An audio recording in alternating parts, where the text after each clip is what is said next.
So I guess we have a children's story. Fred, Maxine, and Bubbles. Good morning. This is Sermon 4,575 from Harry Baya. And I want to introduce some characters.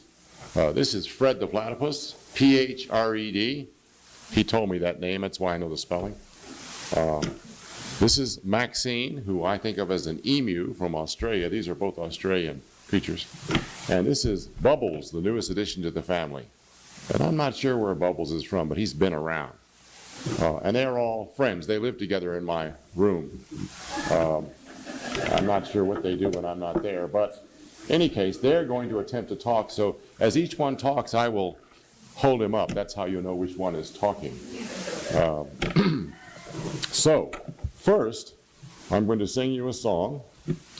And this is a short one. There's mysticism, superstition, religion, and all that. Watch out for sidewalk cracks and beware of the black cat. Telepathy, precognition, experience when we die.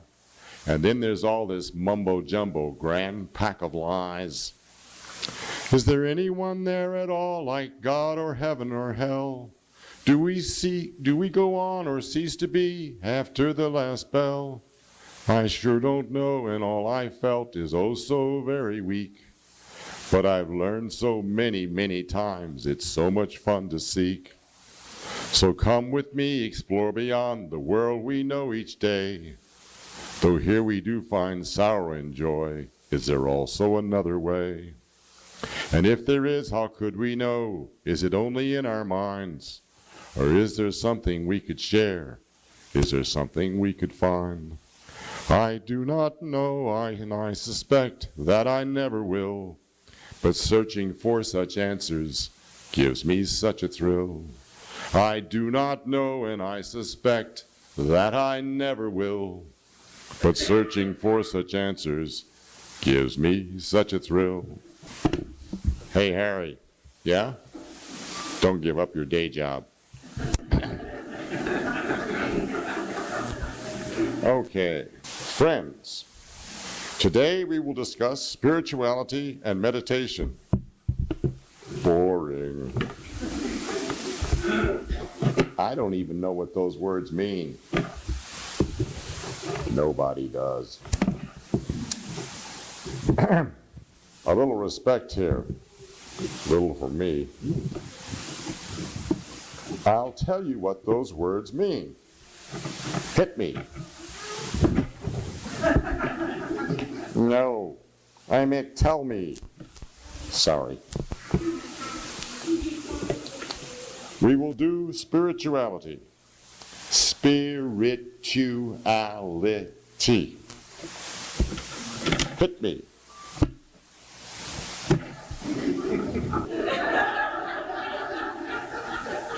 Oh, by the way, I changed the name of my talk from cynicism to skepticism. I looked the words up and I had the wrong word. So, okay, so Fred is speaking to his friends. Spirituality has something to do with the idea that there may be some sort of power or minds that are all around us that we don't ordinarily see or hear. That's a lot of words. Too many for me. How about spirituality is kind of like having ghosts around us, but friendly. I get that. Would television be spiritual? It's all around all the time, but we can't see or hear anything unless we have a television set. Yes, it's kind of like that, but we don't have anything like TV sets for it. There are no spirituality sets. Then how do we know spirituality really exists? How do we know it's there?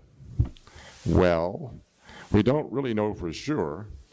Different people believe different things about spirituality, and some, like Harry, think it may not exist at all. This is getting complicated. And close to boring.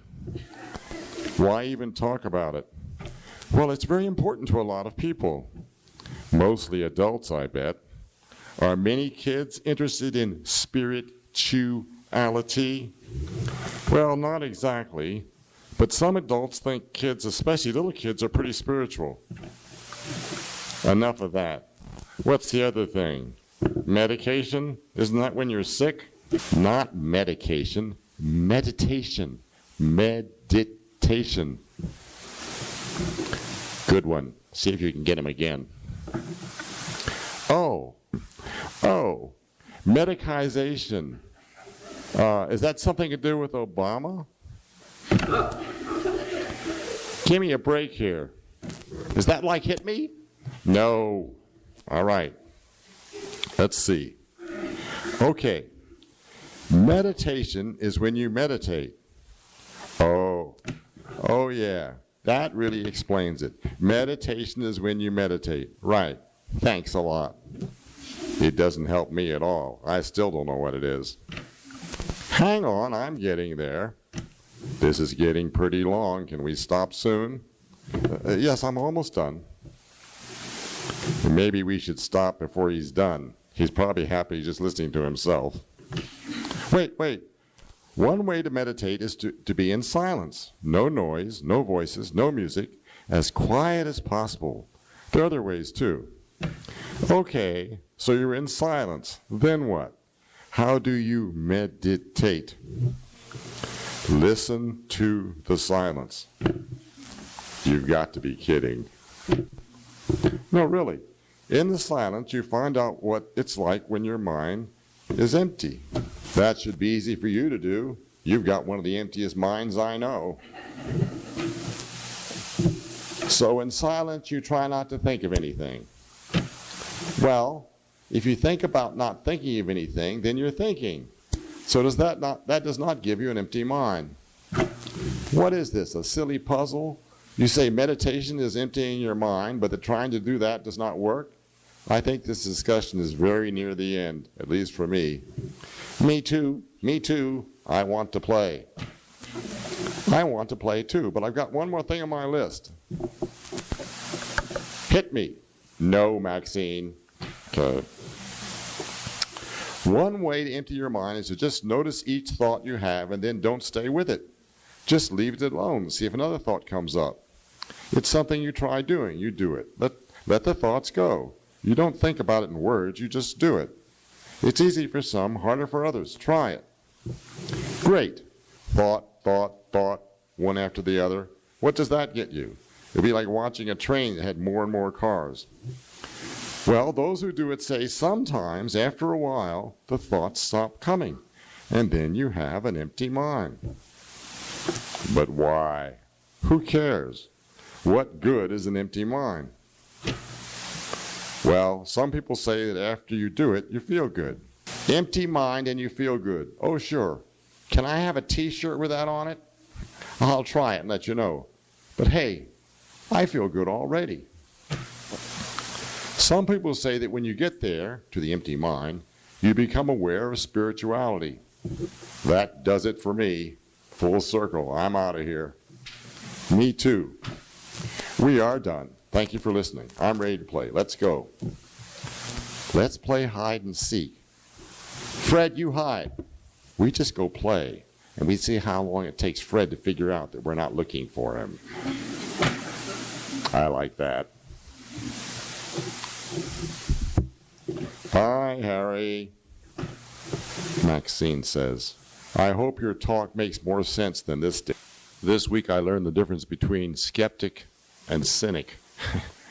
I am a cynic, but that's not what I'm talking about. A cynic, it turns out, is one who doubts the motives and the goals. They think people are being sincere and deceptive and are acting in their own best interest. A skeptic, on the other hand, is one who thinks that things aren't the way others think they are, that they're just wrong, that they're misinformed or believe lies. So there's a difference. And I had my talk all along titled as The View of a Cynic. Now, it's the view of a skeptic. Okay, spirituality and Gene Denton gave me some good advice. He said, keep it short. and I've already given the main message to the kids, so I will try. What I'm going to give you is my understanding of these terms, how I define them. That's what we're going to discuss.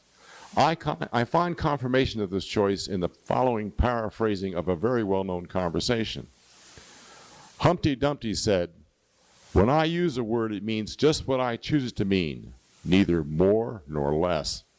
Alice then said, "The question we should answer is whether one can make words mean whatever one likes." Humpty Dumpty replied, "No, that's not the question I should answer. The question I have is, are the words the master, or am I the master?" And my answer is, I am the master. Me too. I would begin by saying that I think it is sometimes useful to live one's life as if something were true, even if you don't believe it. Though I doubt much of what has been said and written about spirituality and meditation, I do not doubt that there are related experiences that are accessible, wonder-filled, interesting, and worth pursuing. I will start with spiritual experiences. My best guess is that so-called spiritual experiences are nothing more than mental experiences generated within our own individual minds. There are many kinds of spiritual experiences. I'm only going to deal with a few.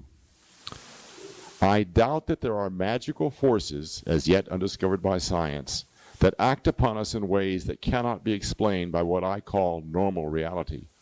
Here are a few examples. I doubt that telepathy exists between people.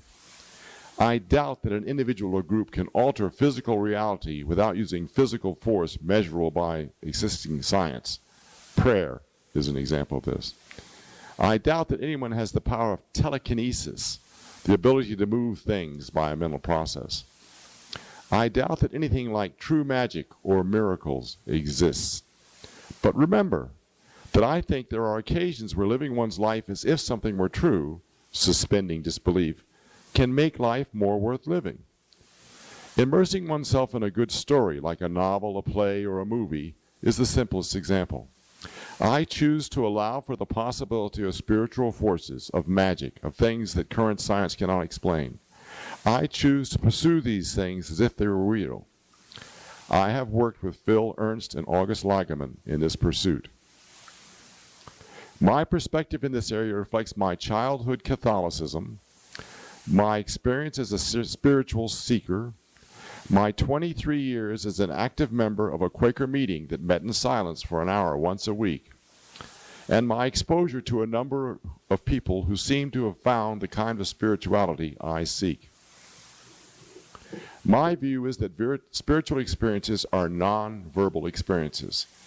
It seems to me that when people try to put them into words, they often come up with very specific views. I am skeptical about those views. A person may think the experience was one of God speaking to them. I don't doubt that something happened, perhaps even something very important to that person. But I doubt that what happened was due to the action of an agent outside that person's mind. I do not doubt that people have experience that fit my definition of spiritual. I am skeptical in that I tend to doubt that these experiences come from anywhere outside that individual. I doubt they come from a greater power or some other conscious being. I, and Humpty Dumpty, say that one aspect of spiritual experience is that we are consciously aware of something, such as a force or process, that does not seem to fit within what we consider to be normal reality. These experiences do not seem to be explainable by science. The term mystical has, for me, a lot of overlap with spiritual. If there are people who are really mystics, I would consider them spiritual people. I'm going to describe a particular spiritual experience that I have read about and have, oh so very weakly, personally experienced. This spiritual experience is an awareness, a feeling, a sense of being connected in some way to a very large, perhaps infinite system of energy, awareness, and well-being.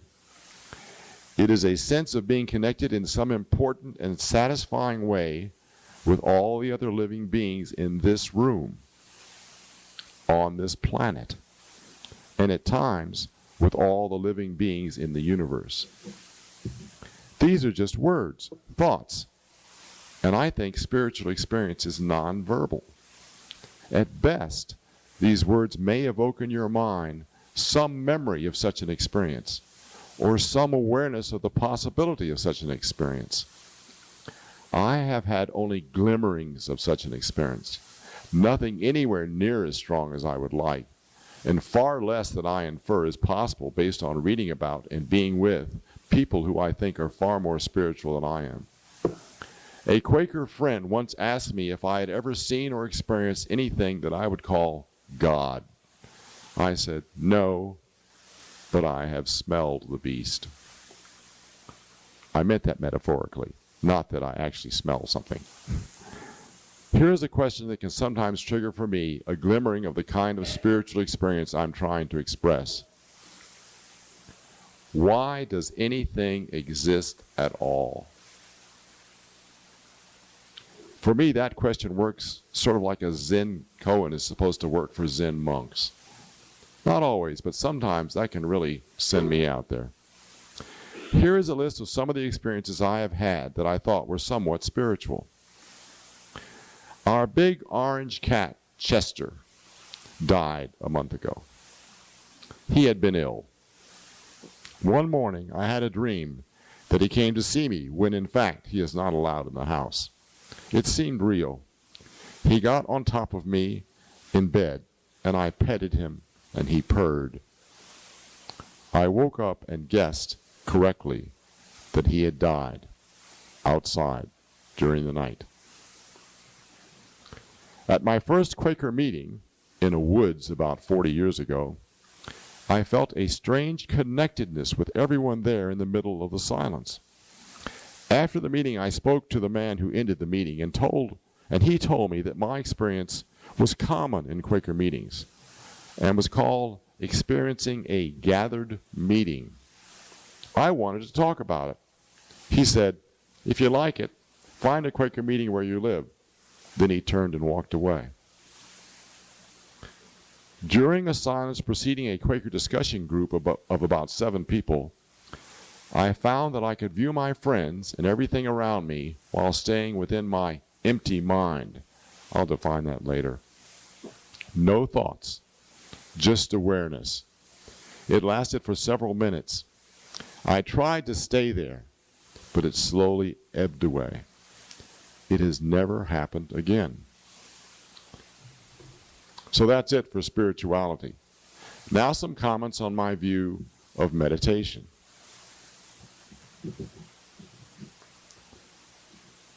There are probably as many kinds of meditation as there are of spiritual experiences. I'm going to focus on my experience as a Quaker who, for 23 years, attended once a week an hour-long silent meeting. Though most of the hour was in silence, anyone attending could stand up and speak in the silence. On a normal Sunday with about 30 to 40 attenders, there would be from 2 to 5 messages given. When someone spoke in the silence, they were said to give a message. For me, meditation is the process of seeking to have an empty mind, free of all thoughts, completely open to nonverbal, uncontrolled experience inside my mind. Note that for me, meditation is the process of seeking a state of mind rather than being in a particular state of mind. When I did this, I usually had my eyes closed. Some people in our silent meeting closed their eyes, some did not. Sounds still came in, like birds or wind or the fire in the fireplace in the main meeting room of our Quaker meeting.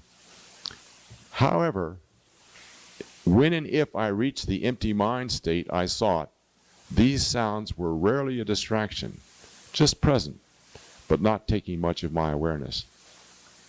I did not reach this state frequently, maybe once every few weeks or less, but even getting close left me wonderfully relaxed and satisfied at the end of the hour. In fact, I found the process of just moving in that direction, lessening the verbal chatter in my mind, to be satisfying in some deep way. I, and others, sometimes went to sleep during the silent meeting. This was not considered inappropriate. It did imply that you had let go of conscious thought. Snoring, on the other hand, was distracting and someone would gently nudge the snorer. When someone spoke in the silence, I felt I could clearly distinguish between whether I had been asleep or had been experiencing an empty mind. So why am I skeptical about meditation? I never reached or even came close to anything like what I've been told could be reached. I never reached a mystical state like those associated with nirvana, satori, enlightenment. I am skeptical about me or anyone I know well ever reaching such a state. Based partly on my own experience, I think that meditation can lead to having significant experiences that could be called spiritual. However, I am skeptical about two aspects of this. I don't think anyone should count on it. It may never happen. It may happen only very rarely. Secondly, if a person does have an experience that he or she considers to be spiritual, I doubt that it in any way reflects contact with any being or force outside that person. I doubt that they have made any contact with another person or consciousness. This doubt covers a wide range of what many people associate with spiritual experience. I want to also mention one specific interpretation that I doubt. I doubt that there are spiritual experiences associated with being in contact with anything like what most people mean by the term God.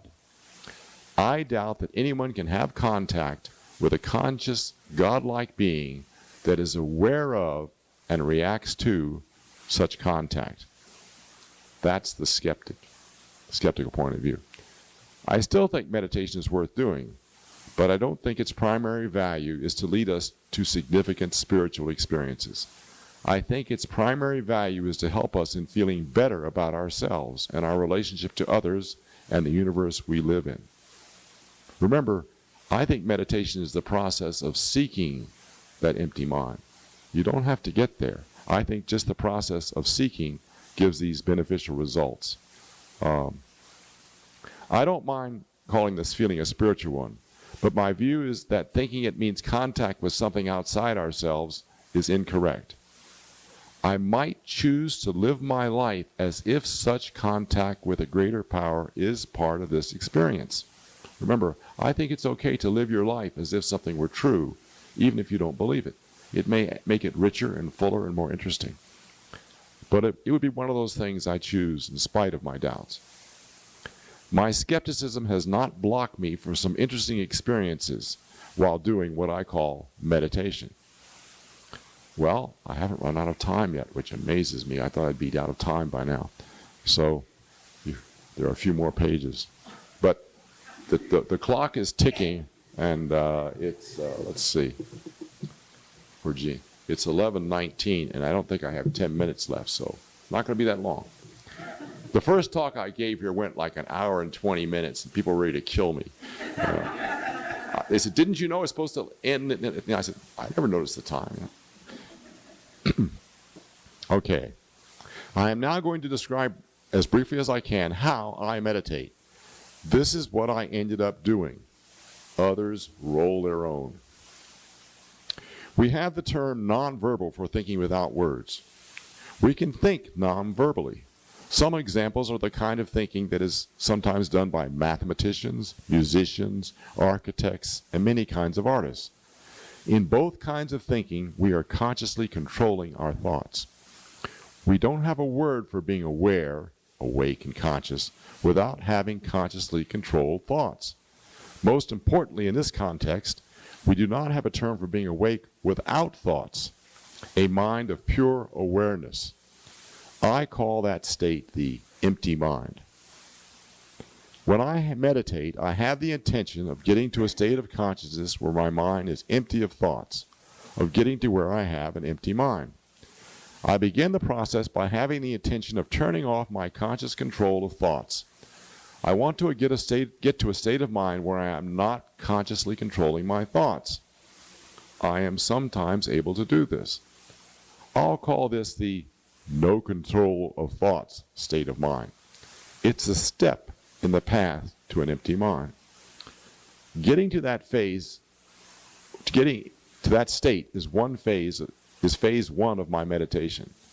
When I first get to that state of mind, I usually still find a lot of thoughts are entering my awareness. Phase two is to stay there in the no control thought state of mind. So I'm in this state of mind where I'm not controlling the thoughts. I do it through having an intention. To stay there, I need to let thoughts arise spontaneously, but give them no attention, no energy.